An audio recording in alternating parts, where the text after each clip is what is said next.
se ven los errores que usualmente hacemos. Entonces, el objetivo es que al momento de evaluar un paper o un artículo, no lo hagamos superficialmente o con cuestiones de, creo que sí, está bien. La mayoría de gente suele, como es hecho por gringos y como está en inglés, ay, es una maravilla. Y no siempre es así. Entonces tenemos que ser críticos y ser críticos implica evaluar así minuciosamente todo.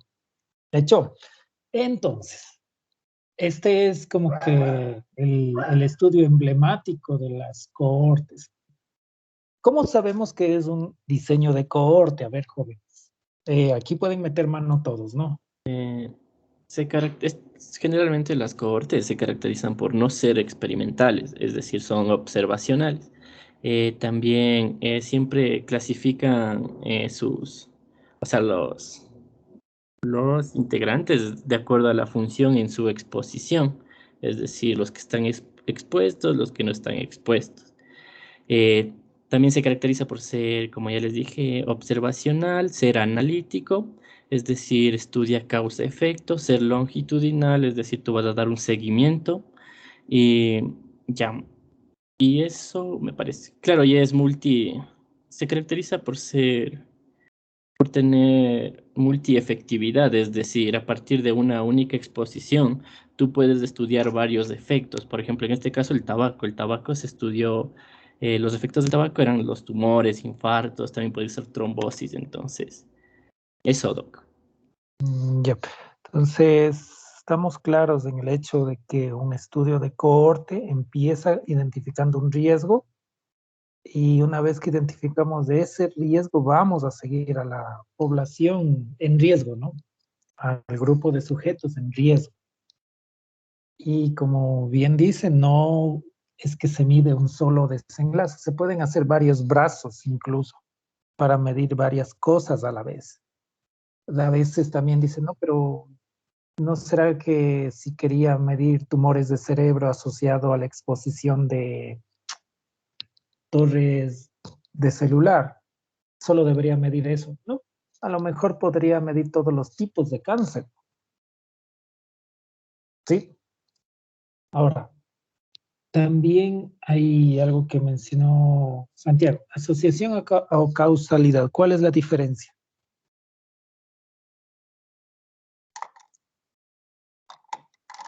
Diferencia entre asociación y causalidad.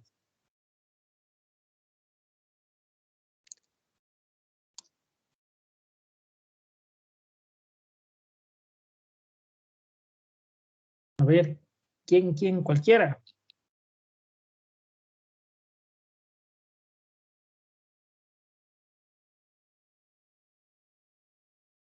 O sea, yo entiendo que asociación es como unir, ¿no? Como a determinados individuos, en cambio la causalidad, como su nombre lo dice, debe haber una causa y estudiarías el efecto. Algo así entiendo. Ya. Consumir café y cáncer de páncreas. ¿Será causa el café causa de cáncer o estará asociado con cáncer? ¿Qué dicen? Tal vez asociado, Doc. Asociado a cáncer. Eso. Entonces, algo que hay que entender es también al momento de ver los papers, es si vamos a hablar de asociación o vamos a hablar de causalidad. Causa-efecto es lineal, o sea, sabemos que fumar es causa de cáncer, o sea, eso no hay pierde, ¿verdad? Entonces, nadie podría hablar de que el tabaco está asociado o relacionado con el cáncer. Todo el mundo habla de que el tabaco es causa de cáncer. Sí estamos claros en eso, ¿verdad? Sí. Sí, Doc. Ya, entonces, la asociación es algo satélite. No está ahí cerca, pero no podríamos achacarle una causa. Entonces, como bien dicen, sí, se hizo un estudio, por ejemplo, en los que consumen café y se les pudo más bien dicho, y se les siguió y se les pudo al final de un tiempo hacer marcadores neoplásicos y se encontró cáncer. Entonces, ahí surge algo muy importante y es lo primero que les pedía. Sesgo. ¿Qué podría haber estado ahí? Porque ¿cómo podría explicarse que alguien que consume café termine con cáncer?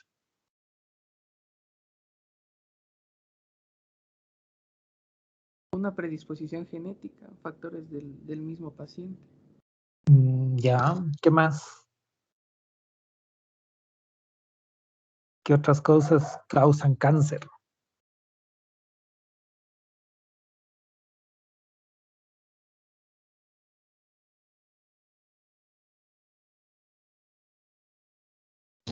¿Nadie?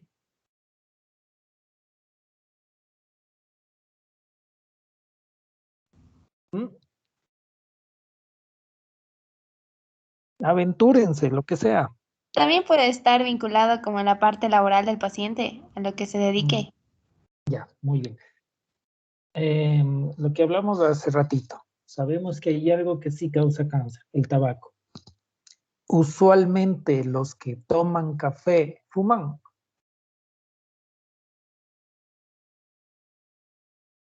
No ¿Qué siempre, dicen? o sea, no Sí, siempre. Hay personas que toman café pero no fuman. sí, pero sí hay gente que fuma y toma café. Entonces, si ahí haces una encuesta, vas a encontrar que por lo menos el 50% hace eso. O sea, uno de cada dos personas que toman café que fume, y es bastante. Así fuera un 10% de personas que fuman y toman café. Estamos hablando de que hay otro factor que podría estar causando cáncer. Entonces, ustedes ven en el estudio de cohorte que no se mide un solo riesgo, se miden a la vez varios riesgos. Y de ahí sale el primer sesgo en las cohortes. Como no es un estudio controlado como los ECAS, hay muchos factores de riesgo que a lo mejor no tomas en cuenta. Y que cuando ya haces el análisis te toca elucubrar o descubrir, o si ya no lo tomaste en cuenta. Por eso se hacen varios estudios de corte sobre el mismo tema. Entonces, digamos que en este estudio que sí sacaron, los mismos autores concluyeron en sus limitaciones que al hacerles las preguntas a los pacientes, encontraron un 40 y algo por ciento de prevalencia de consumo de cigarrillo. No actualmente, sino anteriormente también. Entonces, el hecho de que haya dejado de consumir cigarrillo no quiere decir que se libra del riesgo, ¿no? Hay un estudio también que dice que los que fuman tabaco y dejaron de fumar tabaco tienen un riesgo, un poco menor, pero tienen un riesgo de desarrollar cáncer. Entonces, como ven, los estudios de corte serán buenos para determinar causalidad.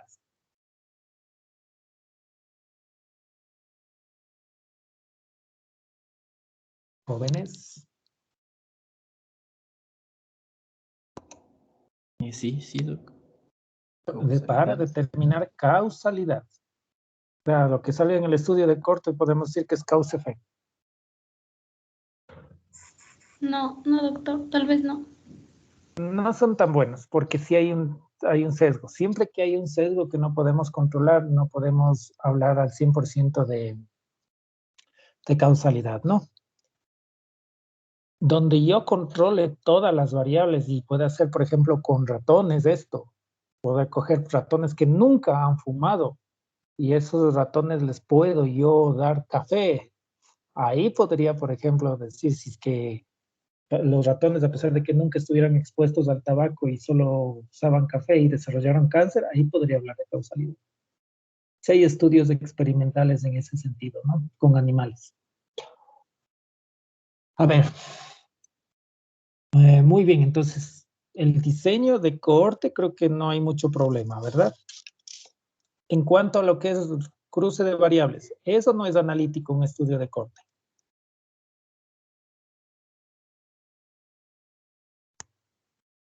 Jóvenes. La corte sí, sí es analítica. Sí, es un estudio analítico también, ¿no? Muy bien. A ver, por favor, cuéntenme ¿Cómo, en qué consistía? ¿Cuál sería la pregunta pico en este estudio? Bueno, primero la población serían los médicos británicos y dentro de estos estaban los exfumadores, los fumadores y los no fumadores. Ya, Eh, muy bien. ¿Qué más? Dentro de la intervención, bueno, como aquí no se está formando, no se está probando un fármaco o algún método, pusimos el objetivo del estudio, que sería medir la mortalidad con respecto al tabaquismo. Ya, es. Ahora lo que sí hay que tomar en cuenta es algo, ¿no? ¿En cuántos brazos los autores parten a la población? Eso está en comparación, ahí están los 4 grupos en los que dividen a la población. ¿Ya cuáles grupos? Ya, ahí están los fumadores versus los no fumadores de toda la vida, los fumadores de cigarrillos y fumadores de pipas, los fumadores que dejaron de fumar antes del 1 de noviembre de 1951 y los que continúan fumando en esa fecha, y los que fuman. Y ahí ponen diferentes cantidades de cigarrillos diarias o diferentes cantidades de tabaco. Ya ven. Entonces, como ven, están comparando no solo los que fuman actualmente con los que no fuman, también comparan los que dejaron de fumar para ver también qué riesgo desarrollan. Bueno, eso todavía no. Si se puede hacer eso también, no es que se busca una única medida. Muy bien. A ver, continuemos.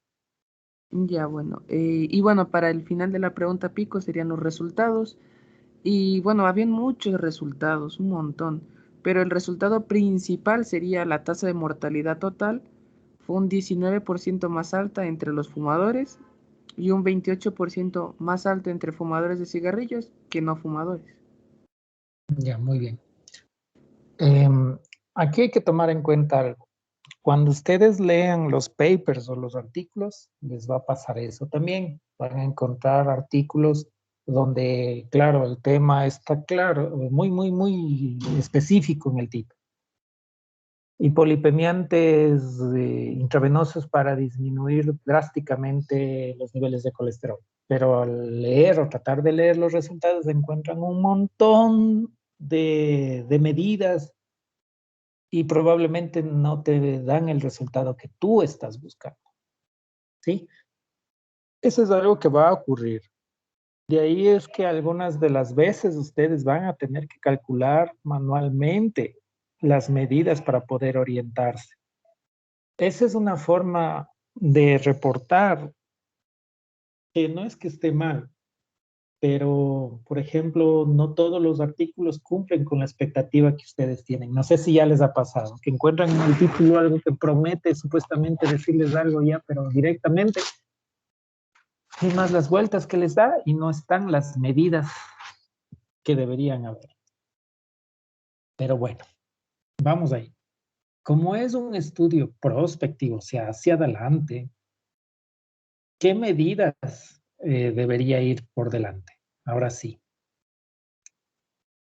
Bueno, en la cuestión de medidas no estábamos seguros porque no habían como datos explícitos, pero en lo que analizamos las tablas de datos era un recuento de datos, encuestas, cuestionarios a los pacientes. Hay como muchos datos, ¿no es cierto? Y uno se pierde. Pero recuerden que nosotros debemos tener una medida que nos ayude a decir, chuta, esto es asociación o esto es causalidad. Primero. Segundo, ¿qué tanto está asociado? O sea, hay un factor de riesgo y ese riesgo es de cuánto. O sea, eso es lo que yo necesito racionalizarlo y tenerlo presente, ¿no? Que hasta ahí leo un montón de datos y chuta, ¿será que es malo o es bueno? No entiendo. Los números no mienten, las personas sí. Al momento de leer un artículo, nosotros tenemos que darnos cuenta de eso. Ya vamos a ver eso en detalle, no se preocupen. Sí vamos a hacer las medidas nosotros mismos manualmente. A ver, entonces, pero ¿qué medida deberíamos buscar? Idealmente, ¿qué medida cabría aplicar aquí?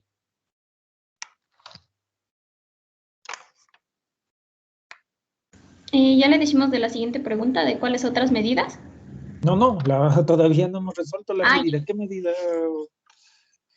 ¿Qué medida se debe utilizar Sería una estadística con respecto a los resultados del fumar. ya. Oh, ¿qué tipo de estadística? A ver, Mm, la medida de estadística de la mortalidad de los médicos analizados. ¿pero O sea, cómo? una Tasa, prevalencia. porcentaje, prevalencia. ¿Qué? Incidencia sería, Doc. Sí, una incidencia de los casos de mortalidad. Ya. Vamos a sacar una tasa de incidencia. Pero, por ejemplo, digamos que es una tasa de incidencia de 16. ¿Y qué significa eso? ¿Serían 16 casos nuevos o frente a lo normal? Ya. Viene la tabacalera y dice, eso es nada. Yo necesito como médico entender una medida que me permita evaluar un riesgo, una medida certera. Y sí, lo primero que se hace con cualquier estudio es describir. Las medidas descriptivas también, pero solo describen. Recuerden que es un estudio analítico, necesitamos analizar. Y analizar, si son dos variables, necesito relacionar las dos variables. Una medida que me diga que los que fuman están en tal condición 5, 6, 7 veces con relación a los que no fuman. ¿Qué medida es esa? ¿Qué medida se utiliza en Riesgo, corte? riesgo relativo, ¿no es? Ya. Cuando hablamos de estudios prospectivos, si estamos evaluando riesgo, la medida debe ser una medida de riesgo, ¿no es cierto? En eso estamos claros. Entonces, uno de de las principales medidas, sí, sería ese, riesgo relativo. Entonces, si yo sé que debe haber un riesgo relativo, ¿existe ese riesgo relativo? En el artículo, quiero decir.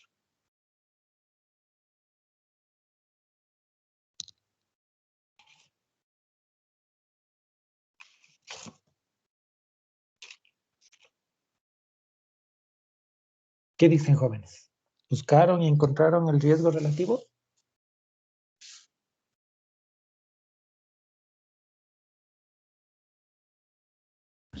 doctor, o sea, con riesgo relativo, lo que nos estaba diciendo, tipo de los que fuman y entre los que no fuman, ¿cierto?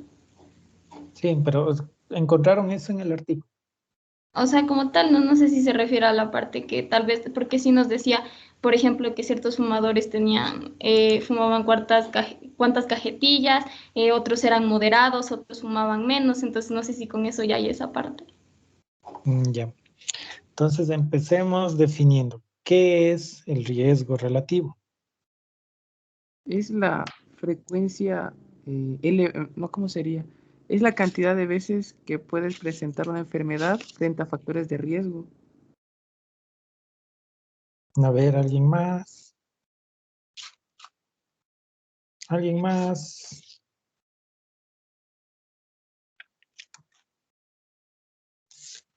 ¿Alguien más? ¿Quién me puede decir qué es un riesgo relativo? O sea, tomando en cuenta el caso, tal vez sería como que la probabilidad de que, o sea, en este caso el médico que decía la población, el médico que fume o sea, vaya a morir, desarrollar una enfermedad que lo lleve a la muerte, como el cáncer, por ejemplo. Ya. Bueno, entonces el riesgo, como bien dice su nombre, es una medida de riesgo. Entonces es una probabilidad de que un evento ocurra en un grupo comparado con el otro grupo. Sí, como es analítico, tenemos siempre dos grupos. Uno que está expuesto al cigarrillo y debe haber otro que no está expuesto al cigarrillo, ¿no es cierto? Entonces tenemos que relacionar esos dos grupos para sacar una medida. Y de ese modo puedo concluir que si hay un riesgo relativo, qué sé yo, de 6, puedo decir que el que fuma tiene un riesgo relativo 6 veces mayor comparado con los que no fuman de desarrollar cáncer, por ejemplo. No sé si por ahí quedó algo claro.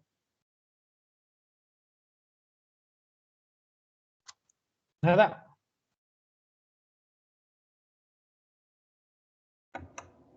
O sea, básicamente deberías sacar para calcular esto un cociente de incidencia entre, por ejemplo, los infartos que han Exacto. sucedido en... Es algo así. Y lo Tocaría, comparas. Ah, eso.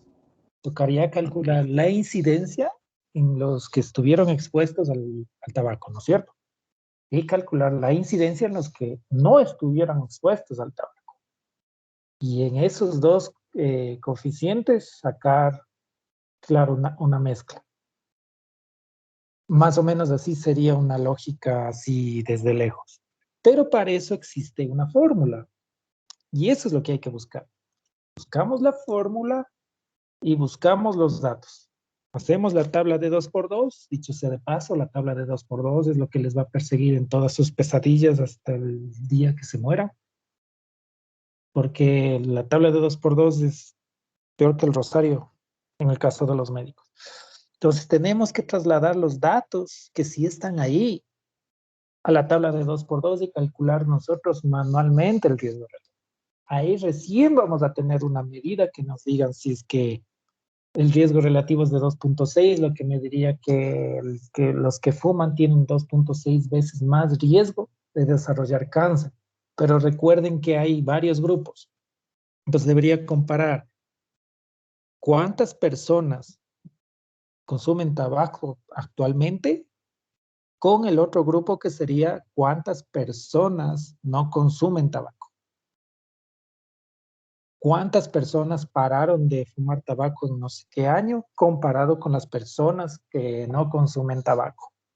¿Sí ven? Sí hay grupos para comparar. ¿Cómo interpreto un riesgo relativo de 1? ¿Qué quiere decir?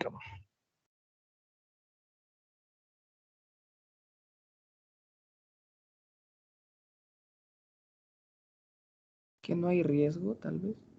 Eso, no hay nada.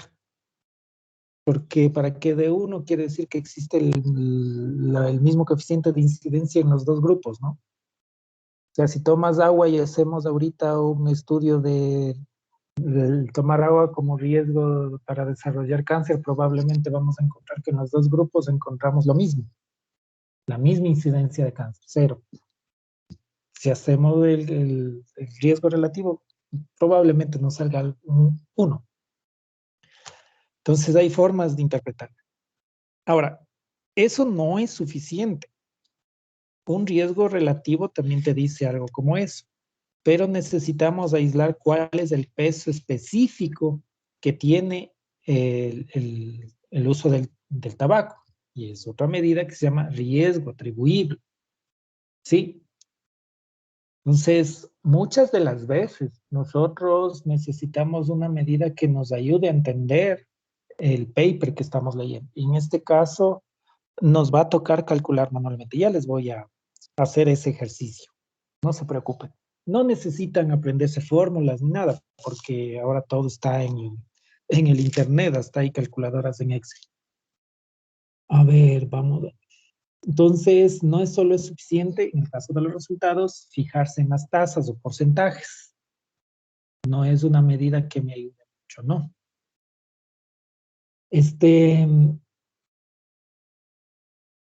Otro tipo de medidas.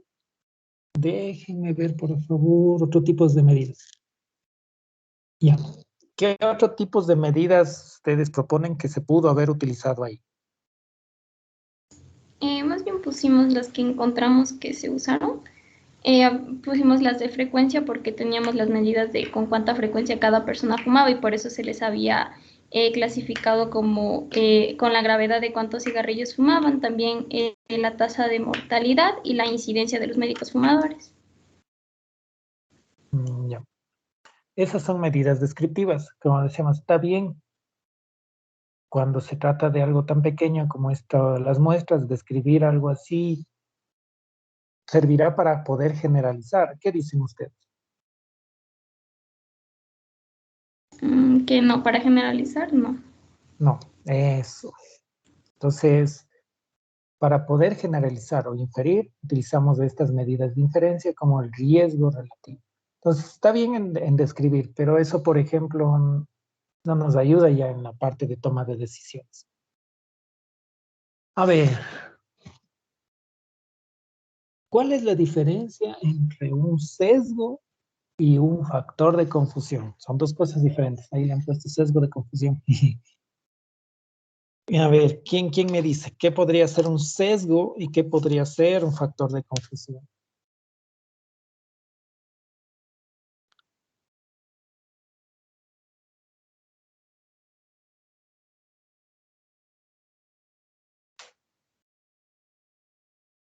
Jóvenes,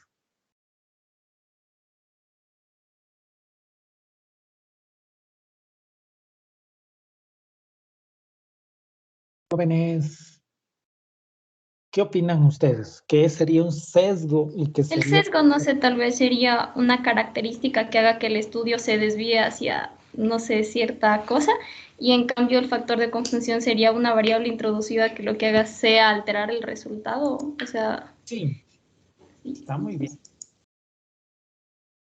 El problema es que, bueno, los factores de confusión a veces pueden corregir con la estadística, pero los sesgos, si no los identificas, eso no se puede corregir.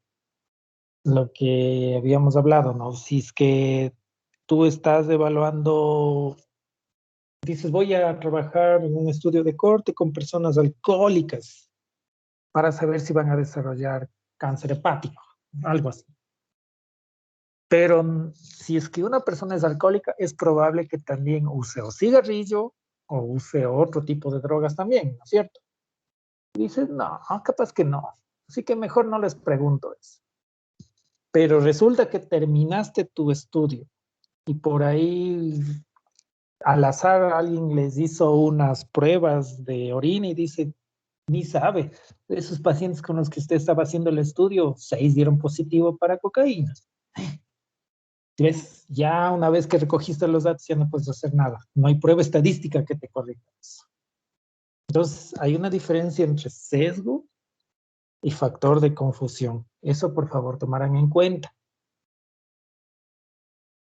Sí, en el caso por ejemplo, del diseño, por eso cuando ya vean ustedes investigación, por ejemplo, la edad, el sexo, generalmente se trata a propósito de controlar. Entonces, si vas a aplicar depresión, no es lo mismo aplicarle a adultos mayores que aplicarle a adolescentes, por ejemplo.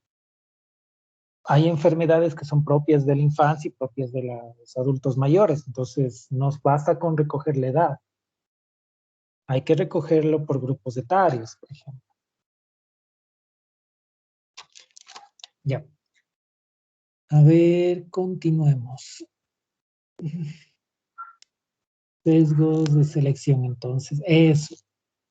¿Podrían decirme en qué consiste el sesgo de selección?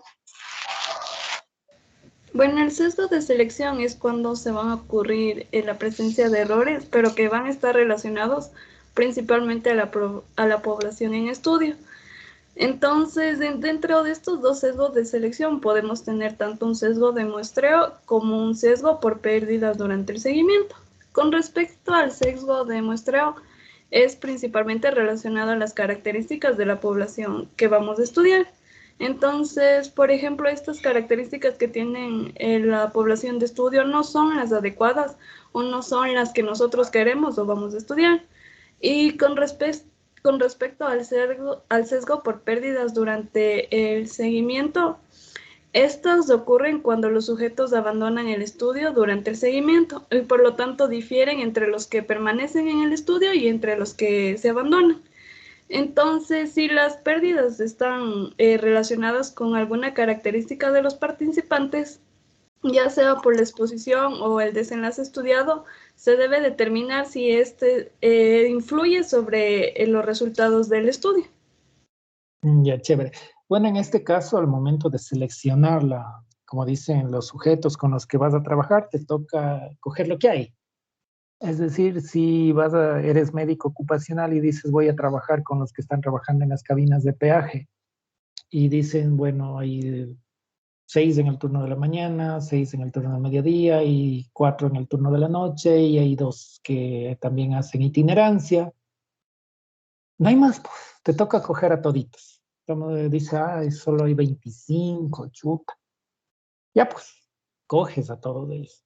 Y no es que todos son de 20 años, hay unos 2 de 20 años, unos 4 de 50, hay 3 mujeres, el resto son hombres, una persona es alcohólica, otra, el resto no, unos son cristianos, otros son evangélicos, es una población muy, muy heterogénea.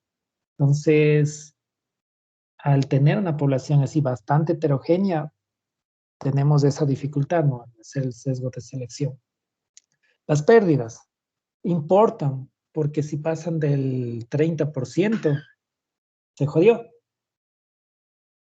Si apenas tienes 22 pacientes expuestos al monóxido de carbono en las cabinas de peaje y se cambiaron de trabajo precisamente porque ya no aguantan con sus cefaleas, si ya se fueron la mitad de tus pacientes, se acabó el estudio.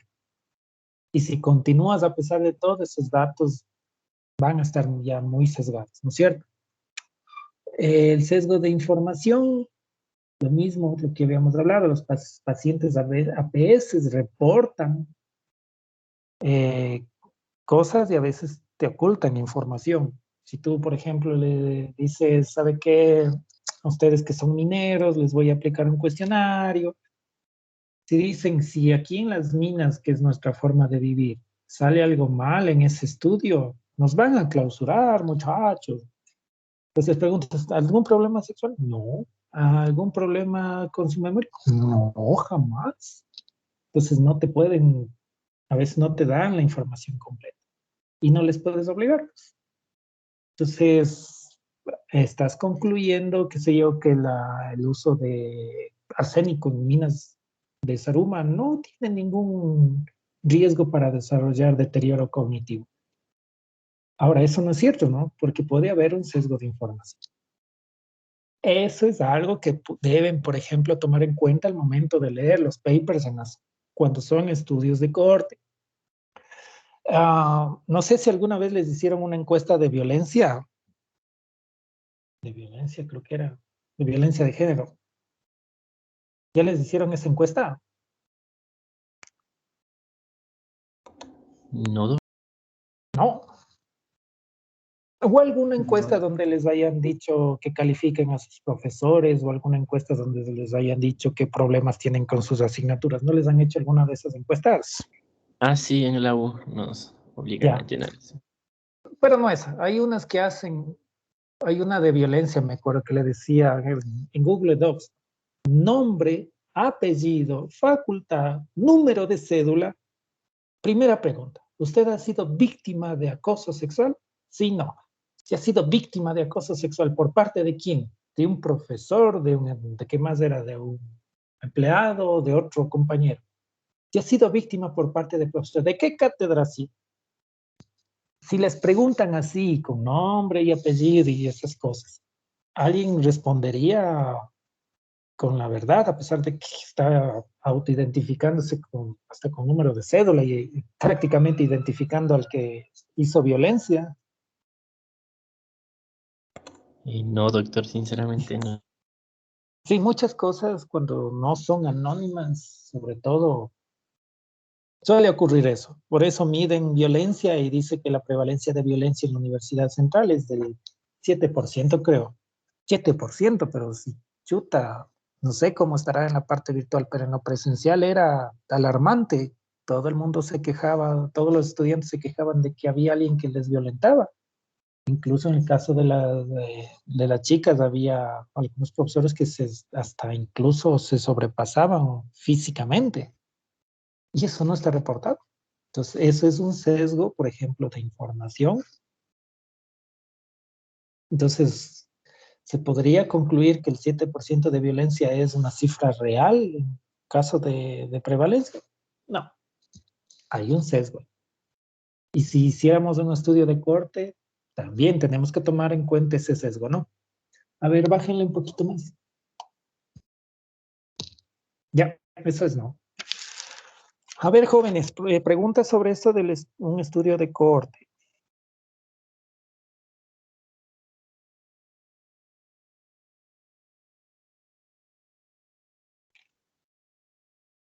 Jóvenes. ¿Tengo alguna duda? Entonces, en esta parte que nos pedía de qué otras medidas, ¿qué era la pregunta? Sí, qué otras medidas se pueden, aplicar. ¿Cuáles serían? Ya. No, eso no me quedó muy claro. Si hablamos de riesgo, todos los riesgos. Entonces, el primero que debe haber es el riesgo relativo, ¿no es cierto? Pero también hay reducción de riesgo, hay riesgo atribuible también, reducción absoluta y relativa de riesgo. Todo lo que tiene que ver con riesgos, eso va por delante, ¿sí? Ya les voy a mandar las, ¿cómo se llama? Las medidas y vamos a trabajar con tablitas de 2x2. Así va a tocar hacer el ejercicio y sacar uno mismo la medida. Tomarán en cuenta eso, no se preocupen por ese lado. Entonces, lo importante es que no utilicen un odds ratio, por ejemplo, cuando están midiendo un estudio de corte. ¿Hecho? O que no utilicen por ahí NNT en el otro de los grupos. ¿Alguien sabe qué es el NNT?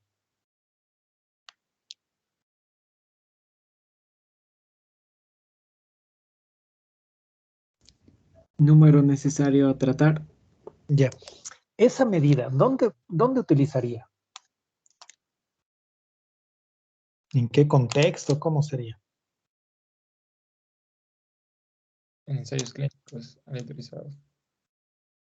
Pero más que nada, cuando utilizo tratamientos, ¿sí? O intervenciones.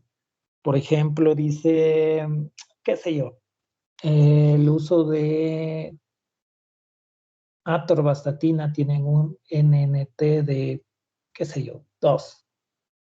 Quiere decir que necesito tratar a 2 pacientes para que uno de ellos mejore.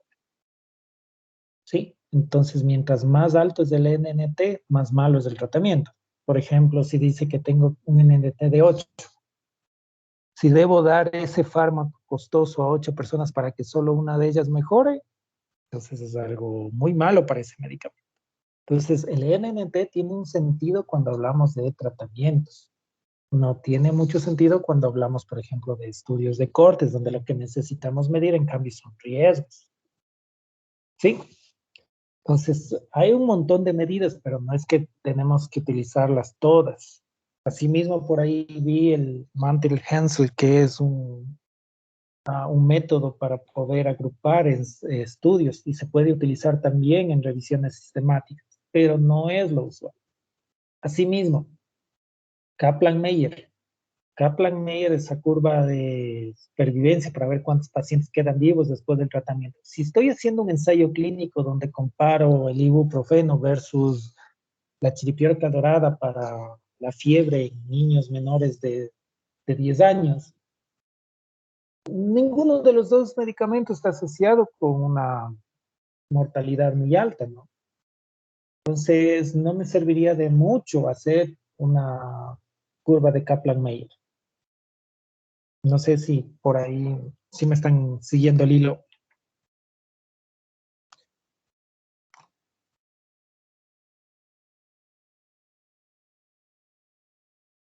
Jóvenes.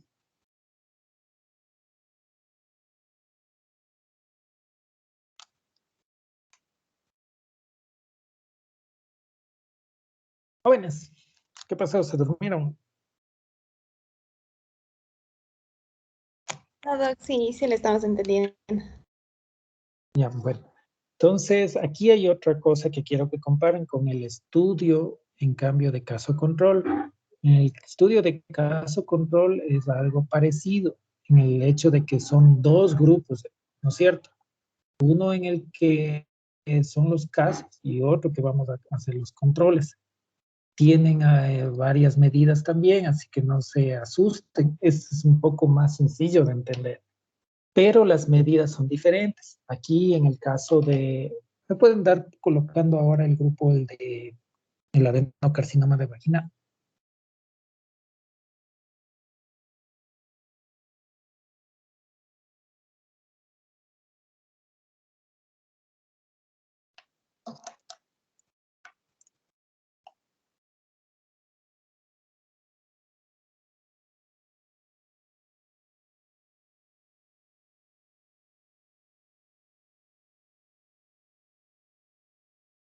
Ya. Ahí también haciendo la presentación por el blog de notas para que se pueda ver.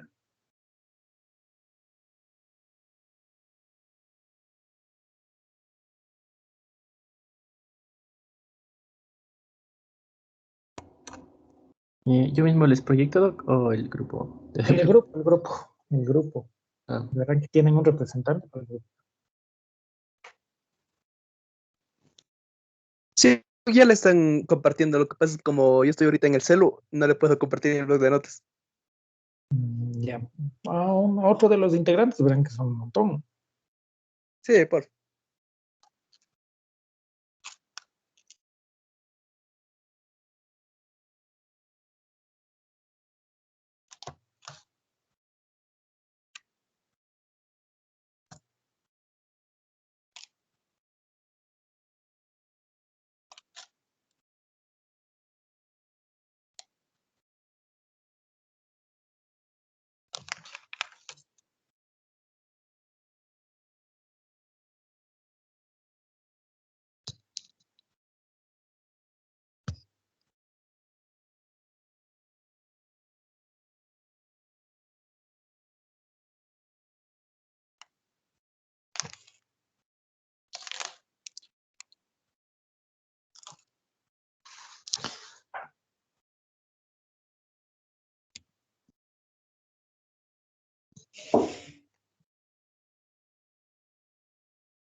A ver, ya. Muy bien. Entonces, volvemos a que es un estudio también de tipo analítico porque hay por lo menos dos variables involucradas, ¿no es cierto? Observacional porque nosotros no podemos controlar. Ya los que tienen o han desarrollado el cáncer, ya no es que las podemos hacer que desaparezcan ni nada. Trabajamos con los que tienen cáncer.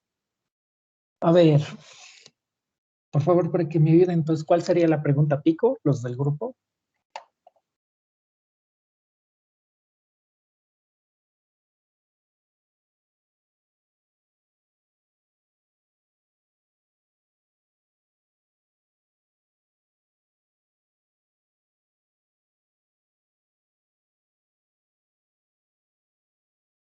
Ya. Ahí sí creo que me escuchas. Sí, a ver, ¿cuál es la ¿Aló? pregunta Ahí. pico? Entonces, hablaremos de la que en la P sería cuál sería la población que vamos a, bueno, que se estudió en este caso. Bueno, en nuestro caso, como fue un estudio retrospectivo, fueron pacientes con adenocarcinoma vaginal que fueron nacidas en el Hospital de Nueva Inglaterra entre los años de 1946 y 1951. Ya, entonces de ahí después se analizó la intervención que se le realizó. Aquí estábamos con un poquito de dudas, pero se encontró que era el carcinoma vaginal por ingesta de dietenil, ¿cómo es? Dietilbestilbestrol estrogénico durante el embarazo. La comparación que se hizo fue mujeres sin carcinoma vaginal nacidas dentro de los 5 días y en el mismo tipo de servicio que las 8 propuestas, relacionado con la edad materna, tabaquismo materno, sangrado en el embarazo, pérdida del embarazo anterior, consumo de estrógenos en el embarazo, lactancia materna y exposición a rayos X. Y en cuanto a los resultados, se pudo llegar a la conclusión de que no es prudente administrar este medicamento en cuestión a las mujeres al principio del embarazo. Además, ya no se puede suponer que el sangrado normal se debe a la anovulación y un médico debe excluir la posibilidad de un tumor vaginal. Ya, pero ¿qué medida emplearon? En este caso se utilizó el odds radio, doc. Ya. ¿Y qué es el odds ratio? O productos O sea, cruzados. es parecido a lo que es de riesgo relativo, pero aquí se utiliza más lo que son como que una medida que va hasta el infinito. Entonces, de lo que más o menos tenía entendido es si es que el odds radio es mayor a 1, hablamos de que esta población tiene riesgo, o sea, es un factor desencadenante. Pero si el odds radio es menor a 1, diríamos que es un factor protector. Entonces, en este caso, al haber estudiado este medicamento en cuestión, hablaremos de que es un odds radio mayor a 1. Por lo tanto, de que sí se asoció, bueno, se encontró asociación entre el medicamento en cuestión con el desencadenante negativo, se podría decir. Ya, se interpreta de la misma manera que el riesgo relativo, ¿no? Es decir, si es que hay un OR de 1, quiere decir que no hay una aparente relación tampoco, ¿no? Entre los casos y los que estuvieron expuestos a cierto tipo de medicamento. Como bien dice, en el caso de los riesgos, si fuera un estudio de corte, un riesgo relativo mayor de 1, mientras más se aleje de 1, ¿no? Mientras más alto, más riesgo. Y mientras retrocede, o sea, del 0 hacia abajo, menos riesgo, o más bien factor de riesgo, pero protector. Por ejemplo, en el estudio de corte que se les preguntó religión a algunos adolescentes, todos los que tenían religión tenían un OR de 0.5 más bien para suicidio. ¿Qué quiere decir? Que la religión más bien es un factor no de riesgo, sino de protección en cuanto al desenlace que sería suicidio. ¿Sí? Entonces, de la misma manera, si es 1, quiere decir que no hay nada, ni a favor ni en contra, ¿no? Y ahí está lo que dicen. A ver, cuéntenme, ¿qué quiere decir test paramétricos y test no paramétricos?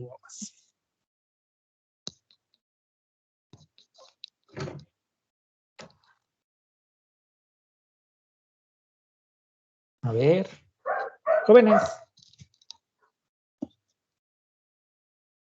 O sea, Doc, no sé si esté bien, pero paramétricos hace referencia a que siguen una distribución normal y a los no paramétricos que están fuera de esta distribución. Son 5 supuestos. ¿Qué más? O sea, sí. Primero, cuando hablamos de test paramétricos, quiere decir que estamos hablando de datos, primero, cuantitativos. Segundo, que en realidad podemos organizarlos en una curva de distribución y esta curva de distribución es normal. Es decir, es homocedástica. Pero ¿qué más debe tener?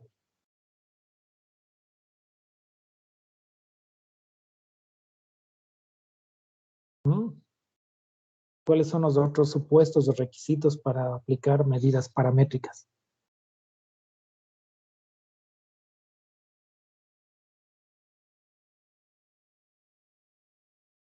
Doc, no recuerdo muy bien, pero creo que las paramétricas se utilizaban como varianzas iguales, por ejemplo. Que las medidas de tendencia central como el promedio, la moda, la mediana deben estar juntas. Claro, si es de distribución normal, quiere decir que hay la mitad de los datos al un lado de la curva y exactamente la otra mitad de los datos al otro lado de la curva. Para eso el promedio, la moda, la mediana deben estar muy cerca de ser la misma. Ya, ¿qué más?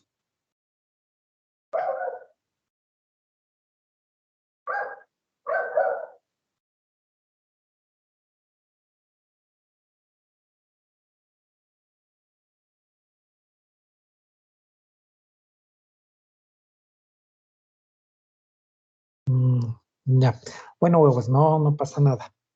No es necesario, Doc, como les decía. tal vez en estos Sí. de los requisitos, tal vez sea, esté relacionado también con el tamaño Sí. o sea, que entre más grande sea, más exacto será el cálculo.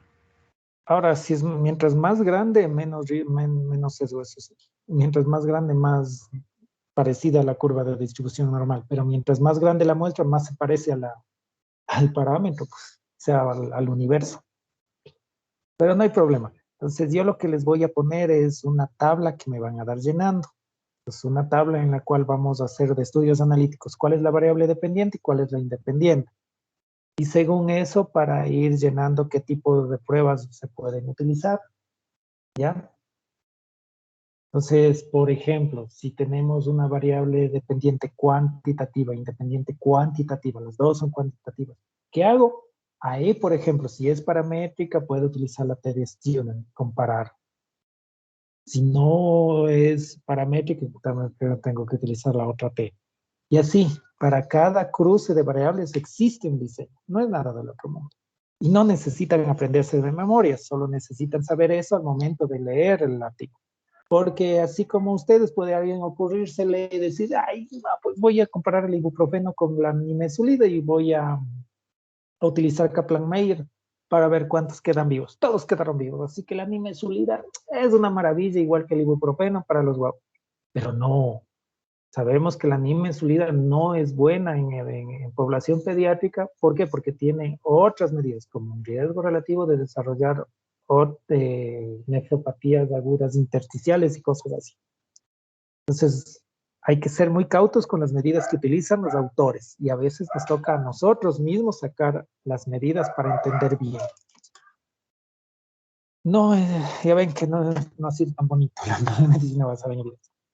Como ya se acaba el tiempo, entonces yo les voy a poner la tablita y les voy a poner también la de 2x2 para que me den llenando. Ahí van a entender cómo se sacan las medidas, ¿ya?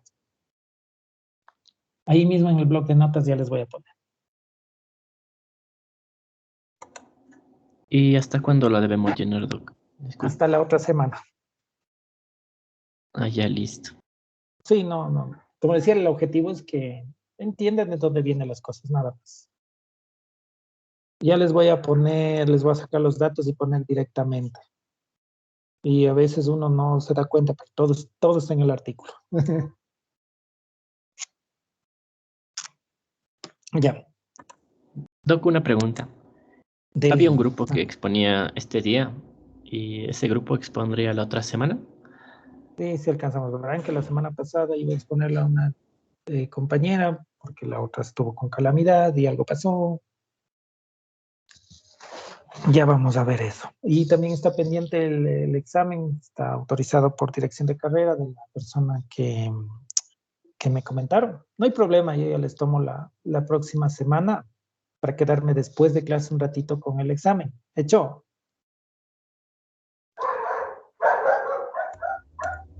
Ya, Doc. El Sí, Doc, ya examen le de comenté la chica a que compañero. faltaba. Perdón, ¿quién faltaba aquí? Solo la chica que falta, ¿verdad?